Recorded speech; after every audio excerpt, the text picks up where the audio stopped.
에베소서 5장 1절 말씀 보시겠습니다. 우리 하나님 말씀, 우리 신약성 에베소서 5장 1절 말씀입니다. 차이신 줄 알고 봉독 드리겠습니다. 에베소서 5장 1절입니다. 그러므로 사랑을 받는 자녀같이 너희는 하나님을 본받는 자가 되고 그리스도께서 너희를 사랑하신 것 같이 너희도 사랑 가운데서 행하라. 그는 우리를 위하여 자신을 버리사 향기로운 제물과 희생 제물로 하나님께 드리셨느니라. 음행과 온갖 더러운 것과 탐욕은 너희 중에서 그 이름조차도 부르지 말라. 이는 성도에게 마땅한 바니라. 누추함과 어리석은 말이나 희롱의 말이 마땅치 아니하니 오히려 감사하는 말을 하라. 우선 4절까지 봉독 드렸습니다. 에베소서 1장부터 3장까지는 하나님 나라 복음 그 자체가 무엇인지를 창세전 하나님께서 무조건적인 예정, 은혜의 섭리를 따라서 하나님이 어떠하신 분인가를 복음으로 드러내신다 하는 것이 교리적인 부분이 앞부분에 나와 있고, 4장부터 우리가 지금 살펴가는 내용은 그 복음의 기초를 위해 하나님이 세워가시는 우리 성도 생활의 삶의 문제를 거론하는 것이 지금 4장부터 우리 마지막 장까지의 내용의 말씀입니다. 우리가 쉽게 말해서 이제 성도 생활을 어떻게 이제 하나님께서 하게 하시냐는 신앙 생활에 관한 문제인데, 우리의 성도 생활에 관한 원리와 그 실제는 기독교가 말하는 그런 성도 생활의 원리와 실제, 이것은 세상이 가르쳐주는 이방 종교나 어떤 철학이나 세상의 사상이나 그런 것들이 가르치는 것과는 원리적으로 또 그 목적에 있어서 그 의미에서 완전히 다릅니다. 조금 다른 것이 아닙니다. 구약에 하나님께서 이스라엘 백성들을 애굽에 종살이 하게 했지 않습니까? 애굽에서 종살이 할 때의 삶의 모습과 광야에 이끌어와서 이제 마침내 가나안 땅으로 이끌어가는 여정 중에 하나님께서 통치를 해 가시는데, 그들의 그 본래 모습 그 자체는 동일한 거죠. 애굽에서도 죄악의 종노를 했고, 그러나 하나님께서 건져내어도 그들은 죄악이 분출했던 백성들이지만, 이제 건져내시고 하나님께서 그들을 제사장 나라 거룩한 백성으로 율법이라고 하는 언약을 통해서 하나님께서 만들어 가시는 하나님의 능력을 보여주십니다. 그러니까 우리 인간은 우리 존재가 우리 스스로 어떻게 되어야 된다는 것이 아니라, 하나님께서 우리 존재를 애굽에다가 가두시면은 죄의 종살이하게 되어 있고, 하나님께 애굽에서 이제 유월절 어린 양의 피값으로 건져내시면 전혀 다른 삶의 방식으로 변화하게 됩니다. 그것이 이제 거룩한 백성을 하나님께서 만들어 주시겠다, 이런 뜻인 것이죠. 그러니까 우리의 삶은 하나님이 우리를 어느 영역에다가 두시느냐 하는 하나님의 주권에 달린 것이지, 우리가 어떻게 이런 방법 쓰고 저런 방법 써서 우리 삶을 변화시키는 것이 전혀 아닙니다. 그걸 우리는 하나님의 주권적 섭리, 주권적 은혜라 그렇게 말하는 거죠. 우리는 지금 에베소서 5장, 우리 지난 시간 4장 앞에서 우리가 지난 시간에 그 제목을 기억하십니까? 새 사람의 삶, 새 사람의 삶은 옛사람의 삶을 하나님께서 십자가로 못 박으시고 새 사람의 삶을 하나님께 살게 하시는 건데, 이것이 바로 새 언약에 근거해서 하나님께서 새 사람을 만드신다는 거죠. 기억나십니까? 그것이 가장 중요한 포인트입니다. 자, 그러니까 기독교 신앙 생활과 기독교 외의 일체의 다른 생활의 원리는 무엇이 다른가? 근본적으로 기독교는 언약의 진리니까, 기독교는 성경 전체가 구약 신약해서 그리스도를 중심으로 한 언약의 진리이기 때문에, 언약을 우리가 강조한다는 것은 그 성취를 하나님이 하시겠다, 이런 뜻인 거죠. 아주 단순합니다. 기독교 진리가 복잡하고 어렵지 않습니다. 그 내용을 자세히 살펴가는 데는 여러 가지 또 연구가 필요하고 자세한 디테일한 점검이 필요하지만은, 큰 원리로 봐서 기독교가 언약의 진리라면은, 오늘 우리 본문이 이제 증거하는 기독교 생활의 원리와 실제도 언약의 원리 따라서 해석이 되는 거죠. 언약을 하신 하나님이, 새 언약을 하신 하나님이 하나님이 성취를 해 가시겠다 이런 뜻인 거죠. 내 편에서 뭐 노력을 한다든가 내 편에서 어떤 분투를 해서 이루어내는 거룩한 생활이 아니라는 거죠. 우리 지난 시간 이제 새 언약을 강조하면서 지난 시간에 너희들 심령을 새롭게 하여 옛사람을 벗어버리고 이제 새 사람을 입어라 이렇게 하면서 여러 몇 가지 중요한 새 사람의 모습들을 이제 밝혀냈죠. 이제 거짓을 버리고 참된 것을 말하라. 도둑질하는 자는 다시 도둑질하지 말고 자기가 가난한 자에게 구제할 것이기 위해서 열심히 수고해서 일을 하라. 이런 것들이 이제 옛사람 속에 역사하신 새 언약의 영, 성령께서 역사해 가시는 일이라는 거죠. 오늘 본문은 이제 앞에서 4장 뒷부분에서 말했던 여러 하나님 나라의 모습들을 이제 결론 짓는 것이 5장 1절, 2절입니다. 오늘 1절, 2절까지가 한 단락이 이제 마무리되고 3절부터 또 전개가 되는데, 그러므로 이렇게 되지 않습니까? 5장 1절에 그러므로라는 건 하나님께서 이제 성령을 보내셔서, 성령을 보내시기 전에는 이제 예수를 보내셔서 하나님 나라를 이 땅에 선포를 하신 거죠. 하나님 나라가 이 땅에 가까이 왔다. 새 세상이 왔다 이런 뜻입니다. 옛 세상, 타락으로, 아담 타락으로 물든 세상에서는 어떤 시도로도 하나님 나라의 의와 평강의 나라를 만들어낼 수가 없습니다. 갈등과 분쟁, 전쟁과 기아, 뭐 이런 온갖 이제 것들이 세상 나라인 거죠. 그런데 예수님이 이 땅에 그리스도로 출현을 하시면은 하나님 나라가 이 땅에 선포되고 하나님 나라가 시작이 됩니다. 그러니까 회개하라. 하나님 나라가 가까이 왔다. 이게 예수님께서 제1성입니다. 이 땅에 오셔서. 자, 그렇게 하나님께서 이제 예수가 그 하나님 나라를 이루시고 이제 부활하시고 성천하셨지 않습니까?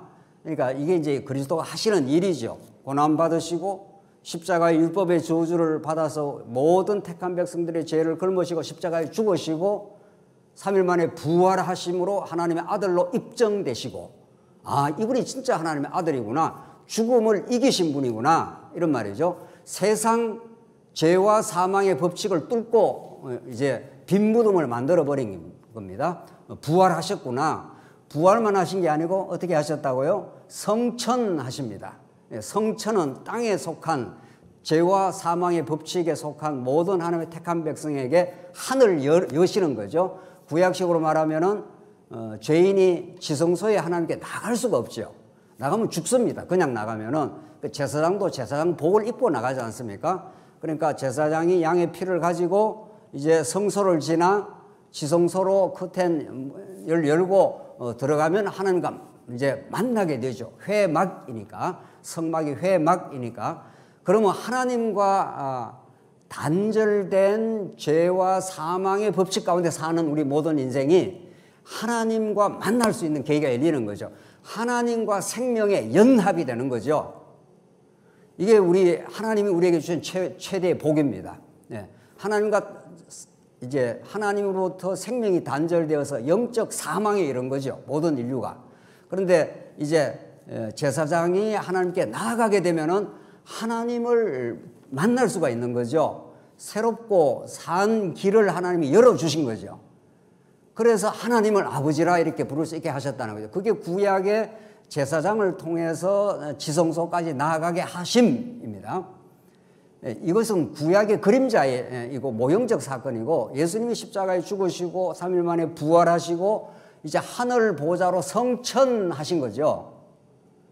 이게 얼마나 놀라운 복음의 메시지인지 모릅니다. 그냥 하나하나 예수님이 하시는 일들이 다 하나님의 그 놀라우신 은혜, 하나님이 우리 택한 백성들과 연합해 주심, 용서하고 연합해 주심, 이런 거죠. 성천하셔서 하는 일이 뭡니까? 하나님 보좌, 어떻게 해요? 우편에 앉으심. 보좌라는 게 뭡니까? 보좌, 왕이 앉아있는 자리 아닙니까? 여호와 하나님만이 이 우주를 통치하는, 우주를 창조하고 우주를 통치하는 유일신입니다. 그야말로. 그게 이제 구약의 여호와 신 아닙니까? 이제 구약에는 여호와라는 이름으로 하나님이 자기를 계시하셨다면은, 이제 신약에 와서는 아주 명시적으로 아버지와 아들의 방식으로 이제 계시를 하시는 거죠. 그렇죠? 그게 성부 하나님이 성자 아들을 이 땅에 이제 보내셔서 죽게 하시고 부활하시고, 부활하심으로 하나님의 아들임을 입증하시고, 이제 성천하시고 하나님 보좌 우편에 앉으셔서 그 아들의 천상 통치가 시작이 된 거죠. 이게 오순절 성령의 이제 계시입니다. 이게 하늘에서 성령을 약속대로 보내주심으로 이 땅에 속한 죄와 사망 법칙 가운데에서 땅의 끝만을 보고 아래 끝만을 보고 살아가는 우리 백성들에게 이제 눈을 열어서 하늘을 보게 하신 거죠. 하늘이 열린 거죠. 하늘과 땅을 통일하게 하려 하심이라. 이게 에베소 1장 10절에 나온 말씀 아닙니까? 엄청난 메시지인 거죠. 만물을 그리스도의 통치 아래 통일되게 만들어 버리신 거죠. 전에는 사단 권세한테 맡겨놓은 거 아니에요. 그러니까 사단 권세 아래 모든 인류가 살기 때문에 탐욕 부리고 시기하고 원망하고 미워하고 이 죄와 사망의 법칙에서 인간이 스스로 피부를 뚫고 나오듯이 나올 수가 없습니다. 인간은. 그런데 하늘을 열어놓고 성령이 위로부터 임해서 하늘의 능력을 공급받는 거죠. 그때라야 우리 인생이 새 언약이 이루어지는 겁니다. 옛사람으로는 결코 우리 자신을 변화시킬 수 없었는데 하늘로부터의 성령의 통치, 하나님 나라에 임한 오순절 성령께서 신약교회가 탄생한 거죠. 그때부터 얼마나 베드로가 변하고 사도 바울이 급진적으로 변합니다. 베드로가 얼마나 두려워했지만은 베드로가 담대하게 변합니다. 예수가 부활하셨다. 하나님의 아들임을 우리는 믿는다. 이 땅에 새로운 세상이 열렸다. 이런 뜻입니다. 그렇게 이제 성령께서 그 오심으로 이제 성령이 오셨다는 표현보다도 아들 하나님이 보좌 우편에서 성령을 보내심으로 이런 말이죠. 성령의 보내심입니다. 뭐 우리가 오라고 해서 온 게 아니죠. 예. 우리는 땅의 것만을 보고 살던 우리에게 이제 하늘을 열어주시고 이 땅에 하늘과 땅을 통일시키는 하나님 나라를 이 땅에 이제 실현하는 거죠.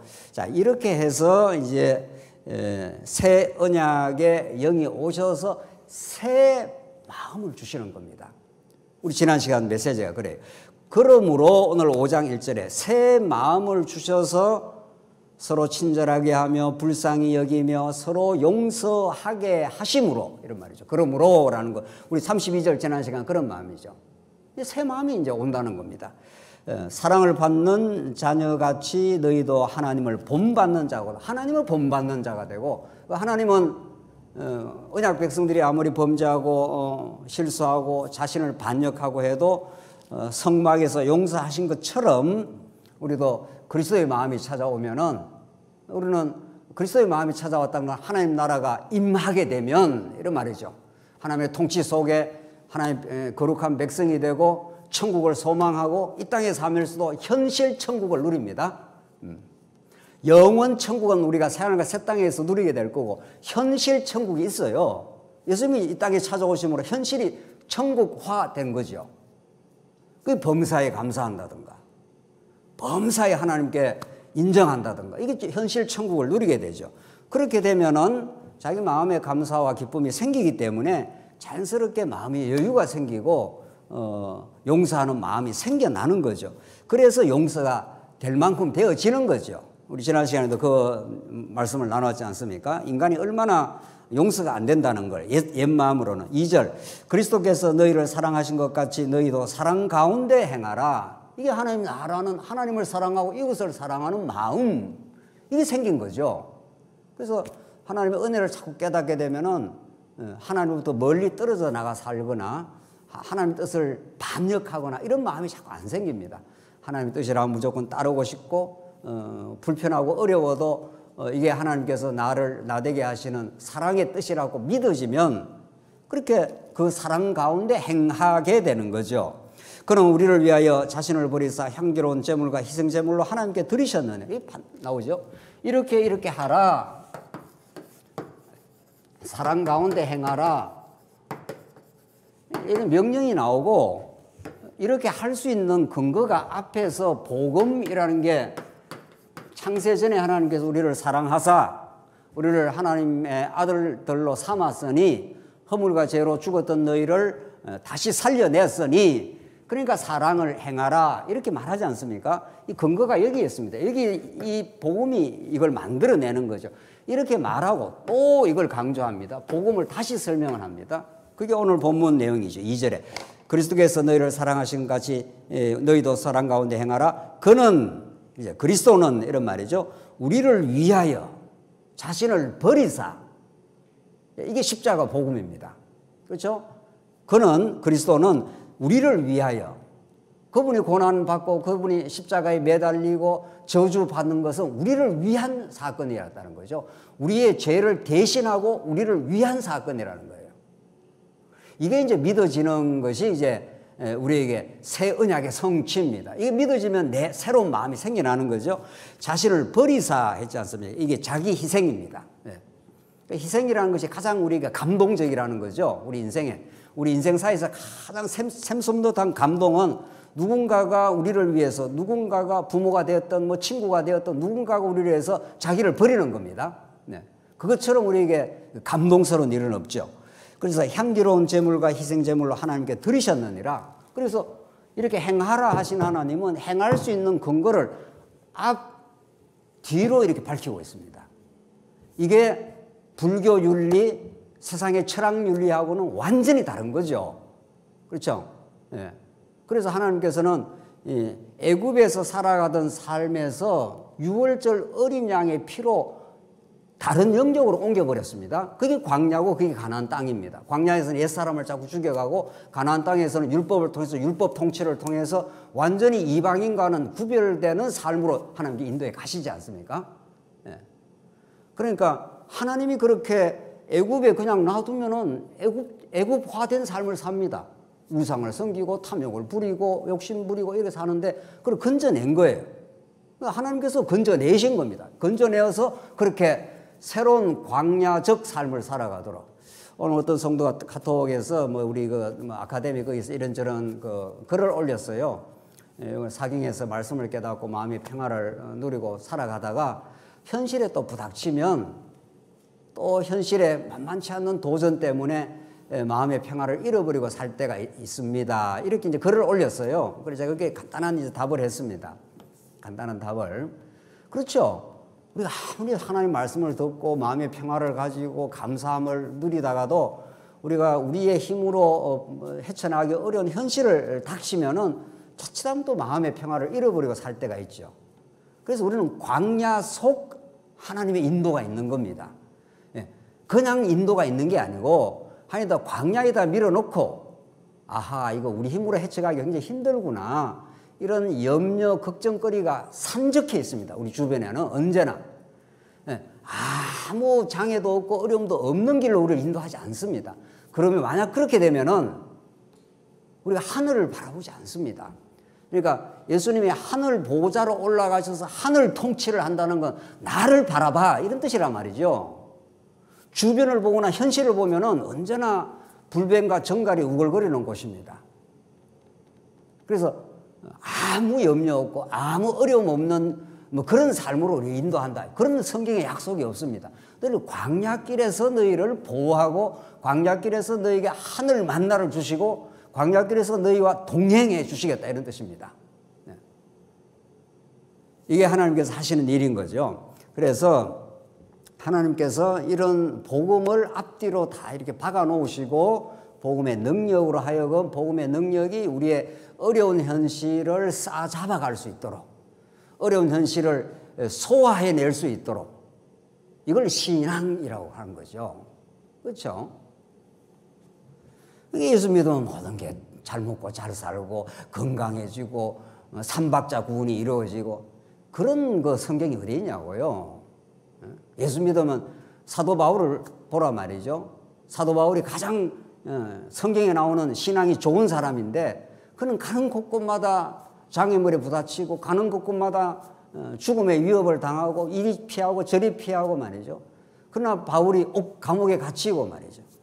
그러나 바울은 늘 하나님의 동행을 느끼고 마음에 감사함이 있고 그랬습니다. 3절 음행과 온갖 더러운 것과 탐욕은 너희 중에서 그 이름조차도 부르지 말라. 이는 성도에게 마땅한 발이니라. 그런 이름 부르지 않는 게 성도에게 마땅하다.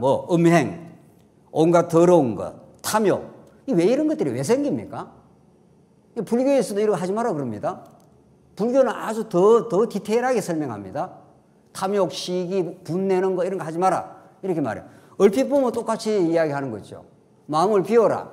탐욕 부리지 마라. 이 말 아닙니까? 원리가 다르다니까요. 사랑 가운데 행하라. 사랑 가운데 행하는 걸 다른 말로 말하면 탐욕 부리지 말라 이런 건데 그렇게 탐욕을 부리지 않으려면은 기쁜 소식이 우리에게 전려와야 됩니다. 복음이라는 게 엄청나게 행복하고 기쁜 소식이에요. 기쁜 소식이 오면 인간이 기뻐지는 거 아니에요. 기쁜 소식은 밖에서 찾아오는 거죠. 내가 만들어내는 게 아닙니다. 그렇죠? 예수님 십자가의 언약대로 죽으시고 부활하셨다는 게 기쁜 소식인 거죠. 그래서 우리를 하늘 보호자까지 앉히셨다. 이게 기쁜 소식입니다. 여러분과 제가 이 누추하고 이 고난 많은 광야길을 걸어가지만 우리의 신분이 바뀌어버렸습니다. 그게 복음인 거죠. 그 복음을 깨닫게 되면은 음행이라는 게 자기 만족이 없는 사람이 자꾸 음행의 길로 가는 거죠. 온갖 더러운 것, 그리고 탐욕, 만족이 없으니까, 감사가 없으니까, 그렇죠? 마음이 감사가 없으니까 자꾸만 탐욕을 부려요. 재산도 욕심을 부리고, 뭐 권력도 욕심을 부리는 것도 그 탐욕이라고. 온갖 탐욕을 부리는 거예요. 왜? 탐욕을 부리지 마세요.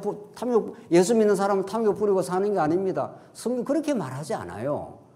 복음이 아니면 누구나 탐욕을 부리고 사는 존재입니다라고 성경은 가르쳐요. 복음의 능력이면은 우리는 조그마한 탐욕도 이겨내는 사람이 아니라고요. 그런데 탐욕을 이름이라도 부르지 말라 이렇게 했다고 그게 되냐고요. 하나님은 강력한 하늘로부터의 대안과 생명의 공급과 하나님의 보호하심을 깨닫게 하니까 이래 살아도 괜찮아. 충만해. 예수 한번 믿으니까 충만하고 기쁜 삶이야. 이게 깨달아진 사람에게는 탐욕 부리라도 안 부립니다. 그렇지 않아요? 자기가 만족하고 감사하는데 뭘 남의 걸 그렇게 탐욕을 부리겠어요?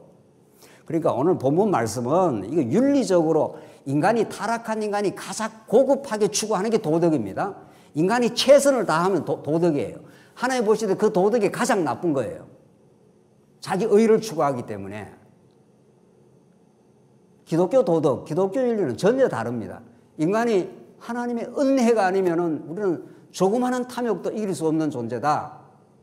이렇게 우리가 인정하고 깨닫는 토대 위에 하나님께서 하늘을 열어주시고 우리가 땅에 사는 존재가 아니라고요. 땅에 발을 붙이고는 육신이니까 살지만 이미 육의 소욕을 죽이고 성령의 사람으로 만들어냈잖아요. 성령은 하늘로부터 내려오신 분 아니에요. 영원으로부터 오신 분이에요. 예수를 믿으면 모든 개념이 달라져요. 사는 시간과 공간의 개념이 다 달라진다니까요. 우리가 이 땅에 이렇게 살긴 하지만 이미 천국을 사는 사람들이기 때문에 공간 개념이 달라져 버렸어요. 시간도 달라요. 아이고 뭐 살 날이 얼마 남았네 뭐 예수 안 믿는 사람들 그러잖아요. 예. 우리는 그런 시간 개념을 갖고 사는 게 아니에요. 예수 믿으면 영원을 사는 사람들이에요. 지금 죽어도 좋고 내일 죽어도 좋고 10년 이후에 죽어도 똑같은 영원이에요. 하나님이 그냥 허락한 시간 영원한 그 개념을 가지고 사는 것뿐이에요. 얼마나 더 살아야 잘 사는 겁니까? 그렇잖아요. 우리 영원히 임한 사람이라니까요. 우리는 영생을 누리는 사람 아니에요. 그러니까 시간 세계 속에 절제를 안 합니다. 하나님 부르시면 가는 거고 하나님께서 살게 하시면 하나님 뜻 가운데 사는 거다. 그러니까 시간을 초월해버렸어요. 우리는 이미. 그게 영생인 거죠. 죽었으면 영생이 아니에요. 지금 영생이 시작돼 버렸어요. 시간 개념도 다르고 공간 개념도 다르다니까요. 맨날 내가 이 비좁은 집에 살아야 되겠냐. 아예 예수 안 믿는 사람이죠. 비좁은 집에 살아도 천국이 열린 사람이에요. 하늘 보좌에 우리가 앉아있다 그랬는데 오늘 지난 우리 에베소 2장 말씀에 말이죠. 공간 개념이 확 열려버렸어요. 양자역학에서는 말이에요. 저기 있는 게 여기 있다는 거 아니에요. 양자역학에 따르면은 뭐 복잡한 양자역학은 우리 곽경노 집사님이 한번 불러서 한번 특강을 한번 듣긴 해야 되겠는데 말이죠. 양자역학 정도가 아니고요. 양자역학 정도가 아니라 영원히 임하면은 우리가 시간과 공간 모든 개념이 다 달라져 버려요. 영원을 사는 사람인데 그렇게 뭐 절절할 게 뭐 있나요? 이 땅에. 그냥 되는 대로 사는 거지. 하나님께서 주시는 것으로 그냥 감사하게 사는 거죠. 자, 오히려 감사하는 말을 하라 그랬지 않습니까? 그 4절에 누추함과 어리석은 말이나 희롱의 말이 마땅치 아니하니, 누추함, 아주 비굴하고 누추한 거, 그리고 어리석은 말, 다른 사람의 마음을 뒤집어 놓는 말, 자꾸 다른 사람을 비방하는 말, 희롱의 말, 이 전부 내면의 평강과 감사가 없을 때 나오는 것들입니다. 이 성경에서 언어에 대해서 얼마나 강조하는지 모릅니다. 야고보서도 그렇고. 근데 언어가 바뀌려면 내면이 바뀌어야 언어가 바뀝니다. 아무리 언어 생활 잘하라 해도 언어 자체가 바뀌는 게 정말 쉽지 않습니다. 예. 요새 뭐 언어 바꾸는 무슨 별 프로그램이 많아요. 별 프로그램이. 조금 바뀌다가 또 돌아오면 또 제자리에요. 또 제자리. 왜 그런 줄 아십니까? 새 언약의 영이 임하면은 감사하게 되기 때문에 인간이 자기 모든 게 긍정적이 됩니다. 범사가 자꾸 긍정적이에요. 범사가 자꾸 긍정적인 사람은 다른 사람에 대해서 어떤 관계에 대해서 희롱을 한다든가 조롱을 한다든가 비비꼰다든가 그렇게 안 되게 돼 있습니다. 그걸 안 하게 돼 있어요. 자기가 마음에 안정감이 생기니까 말이죠. 그래서 어렵고 힘든 사람 보면 안 됐고 어떻게 해야 붙들어 줄까, 위로를 해 줄까, 이런 마음이 생기지, 그 어렵고 힘든 사람, 무슨 일이 잘 안 돼가고 어려운 사람을 비비꼬거나 말이죠. 오늘 본문의 말씀처럼 누추함, 어리석은 말, 희롱의 말, 이런 거 안 하게 됩니다. 점점 안 하게 돼요. 그래서 오히려 감사하는 말을 하라. 이게 하나님 나라의 가장 뚜렷한 특징인 거죠. 그 시편에 이러한 여호와께 감사하라. 이러한 여호와께 감사하라. 계속 그 감사의 노래를 부르잖아요. 정말 우리 교회가 하나님 나라라고 우리가 믿어진다면은 우리 어렵고 복잡한 세상살이에서 이런 마음의 상처도 받고 이런 어려움이 있다가도 우리가 말씀을 듣고 우리 지체들 간에 서로 위로의 말, 참 이렇게 힘들었네, 참 힘들겠네, 이런 위로와 감사의 말, 이런 것들이 우리 주변을 이렇게 감싸기 시작하면은 우리 얼마나 새 힘을 얻는지 모릅니다. 5절 너희도 정녕 이것을 알거니와 음행하는 자나 더러운 자나 탐하는 자 곧 우상 숭배자는 탐하는 자 즉 우상 숭배자죠. 우리가 구약처럼 외부에 있는 아세라 목상, 바알 신상, 우리가 한국 사회에서 제사 이런 걸 안 한다고 해서 우상을 안 섬기는 게 아닙니다. 구약에는 우상이 외부에 있지만은 신약 시대 때는 우상이 어디로 들어왔어요? 내면에 들어와 있습니다. 탐욕이 우상이에요. 탐욕이 우상이라고. 이게 우상이에요. 이게 우상. 이게. 아담이 타락하고 나서 육체를 입고 이게 탐욕 덩어리란 말이죠. 이게 하나님과 같이 됨이에요. 이게 하나님과 같이 됨. 하나님과 같이 되는 탐욕이기 때문에 재물욕, 명예욕, 권력욕, 인기욕 막 생기는 거죠. 뭐든지 많이 가지고 싶은 거 아니에요. 그게 우상 숭배자라는 거예요. 다 그리스도와 하나님 나라에서 기업을 얻지 못하리니, 기업을 얻지 못하는 게 천국 못 간다는 뜻이 아니라 기업을 누리지 못하나니, 현실 천국에서 못 누려요. 이런 사람은 현실에서 늘 탐욕이 많으니까 늘 부족하죠. 늘 부족해요. 늘 요구하는 게 많고 늘 마음에 만족이 없고 그런 거죠. 그래서 이걸 성령이 오셔서 이걸 쳐낸다는 거 아닙니까? 이걸 날마다 이걸 죽이는 겁니다. 이게. 그러니까 우리는 치열한 전쟁 속에 들어와 있습니다. 복음을 깨달으면은 하늘나라의 기쁨과 감사를 가지게 되면 자꾸 이제 탐욕을 쳐내버리는 거죠. 이만 해도 충분해. 이게 이제 탐욕이 사라지는 현상이죠. 그래서 그리스도와 하나님 나라에서 기업을 얻지 못한다. 기업을 누리지 못합니다. 탐욕이, 시기와 탐욕이 많은 사람은. 6절 누구든지 헛된 말로 너희를 속이지 못하게 하라. 이로 말미암아 하나님의 진노가 불순종의 아들들에게 임하나니, 헛된 말, 자꾸 다른 사람을 기만하고 그렇게 하는 말들 말이죠. 이런 것들이 다 불순종의 아들들 가운데 진노가 임한 모습들이다. 7절 그러므로 그들과 함께하는 자가 되지 말라. 그러니까 하나님을 믿지 않는 사람과 자꾸 같은 가치관으로 살게 되면은 하나님 나라의 기쁨을 자꾸 잃어버립니다. 그러니까 누구하고 어울려 살아가느냐는 매우 중요합니다. 사실은 뭐 우리가 안 믿는 사람하고 뭐 사업을 같이 하지 말고 세상 밖으로 떠나가라 이런 말은 아닌 거죠. 그 가치관과 지향하는 목적이 다릅니다. 서로 뭐 사업을 같이 한다 하더라도 같이 어울려서 살아간다 하더라도 그러다 우리는 교회에 오게 되면은 하나님 나라인 교회에 오게 되면은 새로운 신령한 가치관으로 우리가 하나가 되는 거죠. 하나님을 우리는 기뻐하고 진리를 사랑하고 우리 영혼들을 있는 그대로 바라봐주고 그 사람의 조건과 배경을 보고 어떤 교제를 하는 게 아니라 그런 거죠. 그런 굉장히 순수하고 거룩한 느낌을 받습니다. 굉장히 그거는 마음의 그 정결함을 느끼게 되는 거죠. 거룩이라는 게 더러운 애굽화된 그런 탐욕스러운 삶에서 감사하고 정결하고 영혼이 정화를 느낍니다.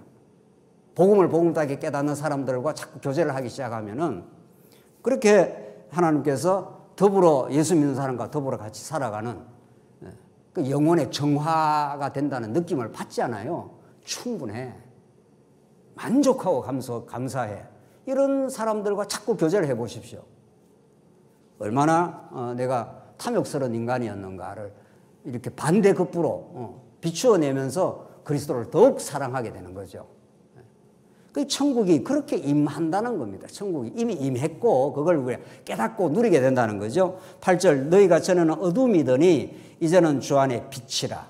주 안에서 빛이라. 그렇게 되어 있습니다. 성경이. 너희가 전에는 어둠이라는 거예요. 어둠이 뭡니까? 여러분들이 빛이 다 나갔다 전기불이 다 나갔다 쳐보세요. 어디가 어딘지를 모르는 겁니다. 어디로 가야 될지도 모르는 겁니다. 우리는 다 그런 존재였습니다. 예수를 그리스도로 우리가 빛 대신 예수를 세상의 빛으로 오신 예수를 우리가 깨닫지 못할 때는 무엇을 해야 참 행복이 있는지 무엇을 해야 진짜 우리가 가야 될 길인지 그걸 누가 가르쳐 줍니까? 아무도 가르쳐 주지 않습니다. 너희가 전에는 어둠이더니 이제는 주 안에서 빛이라. 그러니까 창세기 1장에서 3장이 그렇게 중요한 거는 창세기 1장에서 하늘과 땅을 지었는데 땅이 혼돈하고 공허하며 흑암이 깊음이 있었더라. 하나님께서 그렇게 땅을 그렇게 만들어 놨습니다. 타락한 인생의 그 모습이 그런 모습이라는 걸 이미 창조 첫날에 그렇게 보여준 거예요. 빛이 없으면은 혼돈합니다, 인간이. 공허합니다. 어떤 것으로도 인간의 마음이 안 채워집니다. 흑암이 깊음 위에 있었더라. 거기에 성령께서 수면 위에 운행하시고, 이 운행이라는 게 전부 감싸고 있다 이런 뜻입니다. 그게 하나님께서 빛이 비치니까 모든 게 질서가 생기잖아요. 낮과 밤이 바뀌고 공허가 충만하게 됩니다. 그래서 정말 예수님이야말로 창세기에서 장차 오실 빛 대신 예수 그리스도를 예표적으로 창조 사건을 통해서 보여주신 하나님께서 예수 진짜 빛으로 이 땅에 오셔서 우리의 혼돈과 공허, 우리의 마음의 어두움을 밝혀내고 우리를 빛 가운데로 인도하신 분인 거죠. 그래서 빛의 자녀들처럼 행하라. 빛의 열매는 모든 착함과 의로움과 진실함이 있느니라. 이런 것들이 전부 도덕적 용어가 아니라 하나님 중심적 용어입니다. 이 착함도 말이죠. 하나님 앞에 살아가는 것 이런 거예요. 착함이라는 게 사람 볼 때 착함이 아니라는 거예요. 하나님 앞에서 있는 그대로를 받아들이고 자기의 허물진 모습을 그대로 인정하고 이런 게 다 진짜 착함이에요. 의로움, 그리스도로 의로움을 덧입고 그리고 매사에 진실하게 됩니다. 자꾸 말을 꼬우거나 자꾸 이렇게 뭐를 과장을 하거나 아첨을 하거나 그렇게 안 됩니다. 점점 그냥 있는 그대로를 그대로 존중하고 받아들이고 정직하고 그렇게 됩니다. 진실하게 됩니다. 얼마나 신뢰가 생기겠어요, 서로 간에. 저 사람이 하는 말이면 그대로 믿을 수 있다. 그런 거죠. 저 뒤에 무슨 뭐를 숨겨놓고 지금 이야기를 하는 게 아니다. 그러니까 굉장히 신뢰가 생기고 아주 불신감이 자꾸 사라지는 거죠. 우리의 삶 속에. 얼마나 그게 시원시원하고 정말 투명하고 그런지 모릅니다. 점점 그렇게 되는 거예요. 그러나 흑암 속에는 자꾸 권모술수가 나오는 거예요. 자꾸 사람을 조정하려고 한다든가 뭔가 지금 숨기려고 한다든가 이러니까 두 마음이 복잡해지는 거죠. 인간 삶 자체가. 그렇잖아요. 정말 이게 빛 가운데로 나올 때 우리가 어둠임을 인정하고 오늘 본문의 말씀대로 모든 착함과 의로움과 도덕적 의로움은 아닌 거죠. 예. 복음 안에서 우리에게 덧입혀주는 의로움과 진실함에 있습니다. 10절 주를 기쁘시게 할 것이 무엇인가 시험하여 보라. 그러니까 주를 기쁘시게 할 게 무엇일까? 주님이 우리를 얼마나 봉사해주고 기쁘게 만들어 주었으니 그러니까 그분을 위해서 어떻게 살까? 교회를 위해서 어떻게 살까? 이런 아주 자발적인 마음이 나온다는 거예요. 우리에게. 11절 너희는 열매 없는 어둠의 일에 참여하지 말고 도리어 책망하라. 이거 보십시오. 어둠의 일은 권모술수라든가 자꾸 자기중심적으로 음모를 꾸민 거라 이러면 열매가 없습니다. 그거는 아무 열매가 없어요. 이때 열매 뭐예요? 성령의 열매, 사랑, 희락, 화평 이런 게 없어요. 없다고요. 그러니까 이거는 하나님 나라 복음을 누려본 사람이 아는 겁니다. 이건 이 성경이 이랬으니까 뭐 이렇게 하라 이런 말이 아니에요. 성령이 진짜 찾아오시고 진리를 깨닫게 하면은 자기 삶으로 입증이 됩니다. 이건 누가 이걸 입증해 주겠어요? 성령이 찾아오신 그 사람이 그렇게 누리는 거지. 그러니까 누리는 사람은 어둠에 속한 그런 열매의 삶을 살기를 싫어합니다. 점점 빛 가운데로 더 나가죠. 그래서 이건 정말 너무도 자발적입니다. 복음을 깨닫는 사람은 억지로 하라고 강요를 하거나 율법이 이렇게 말해서 하는 게 아닙니다. 이렇게 살아본 사람, 체험해본 사람, 누군가 그래요? 음식도 먹어본 사람이 안다고요. 그 맛본 사람, 그 맛을 본 사람은 자꾸 그걸 더 보게 돼 있다는 거예요. 천국 맛을 본 사람이 천국을 소망하지. 천국 맛을 안 보면 아이고 천국 가면 천국에 그렇게 간절하게 소망이 되겠어요? 이 땅의 현실 천국을 맛본 사람은 더 간절하게 영원한 천국을 소망하죠. 그들이 12절 그들이 은밀히 행하는 것은 말하기도 부끄러운 것이라. 우리도 옛날에 다 이런 게 많지 않아요. 은밀하게 우리가 헛짓한 거 많지 않습니까? 그 다 부끄러운 것들 많은 거죠. 그러나 책망을 받는 모든 것은 빛으로 말미암아 드러나나니 드러나는 것마다 빛이 나. 그러니까 빛이 비추면 너무도 좋은 겁니다. 빛이 비추면 우리의 모든 은밀한 데서 엉터리 같은 헛짓한 생각들이 다 드러나니까 하나님 앞에 나는 이렇게 죄인으로서이다. 거룩한 빛이 비치면 등장의 그 빛이 비치면은 이사야도 그랬고 말이죠. 베드로도 그렇고 내 모든 것들이 하나님 앞에 죄인임이 폭로가 됩니다. 그게 좋은 겁니다. 아주 좋은 겁니다.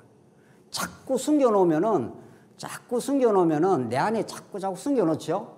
자꾸 이렇게 소위 말해서 감추어 놓죠.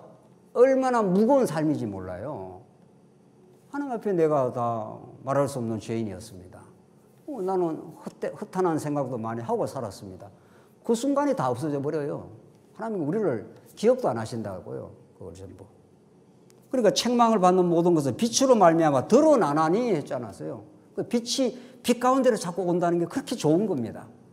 얼마나 자유하는 삶이 되고 우리 마음에 가벼움이 되는지 모릅니다.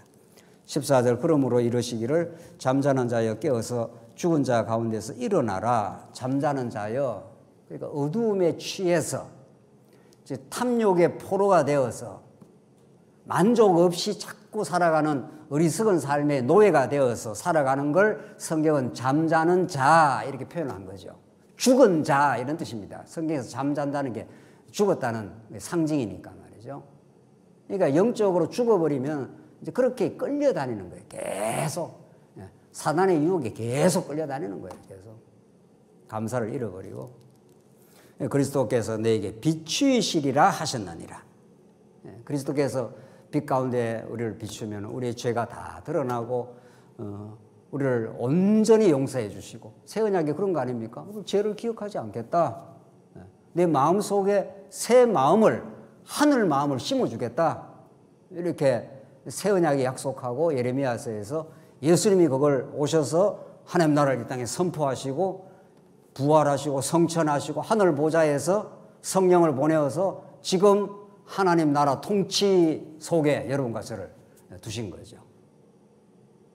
완전히 새로운 영적 세상 가운데 들어와 있습니다. 그 영적인 눈을 뜬다 그렇게 말하잖아요. 우리가 전에는 죄악만을 보는 타락한 눈이었다면은 영적 개안이 작업이 일어난 거죠.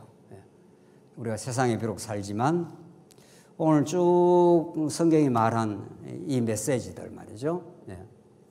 이게 전부 하나님 나라의 실체로 오시고 성령이 오셔서 이 땅에 신령한 하나님 나라의 통치를 지금 이루시고 그걸 통해서 하나님 참으로 우리와 동행하신다.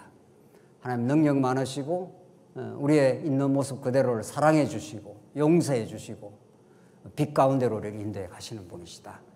이런 말씀을 듣는 게 복음을 들었다고 합니다.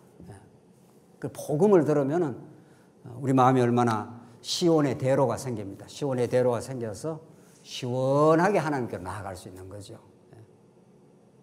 내가 나를 바꾸어서 하나님께 나가는 게 아닙니다. 절대로. 내가 나를 뭐 변화시켜서 하나님께 나가는 게 아니라 하나님이 찾아오셔서 내 있는 그대로를 용서하시고 받아주셔서 마음의 해방을 얻고 하나님께 나아가는 겁니다. 그래서 얼마나 우리 마음에 빛의 열매가 생기게 하신다는 거죠.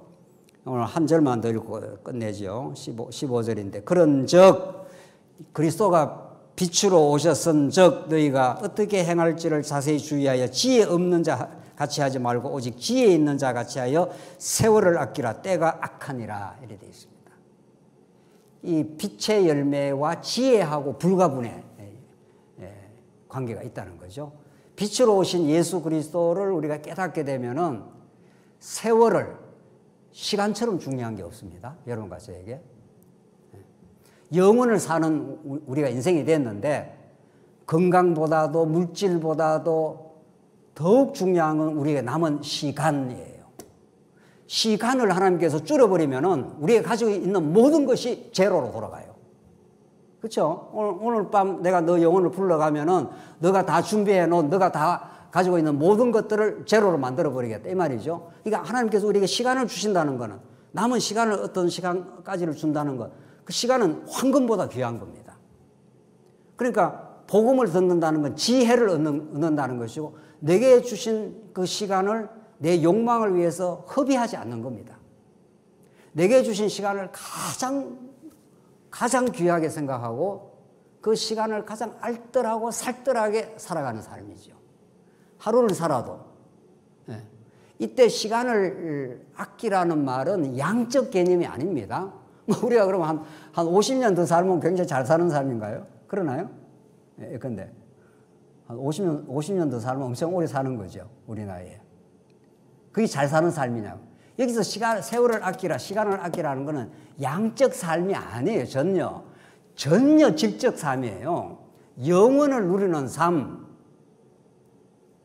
더 쉽게 말하면 생활과 결국 쉽게 말하면 기뻐하는 삶, 감사하는 삶, 다른 사람을 격려하고 지지해주고 위로하는 삶 이런 거예요.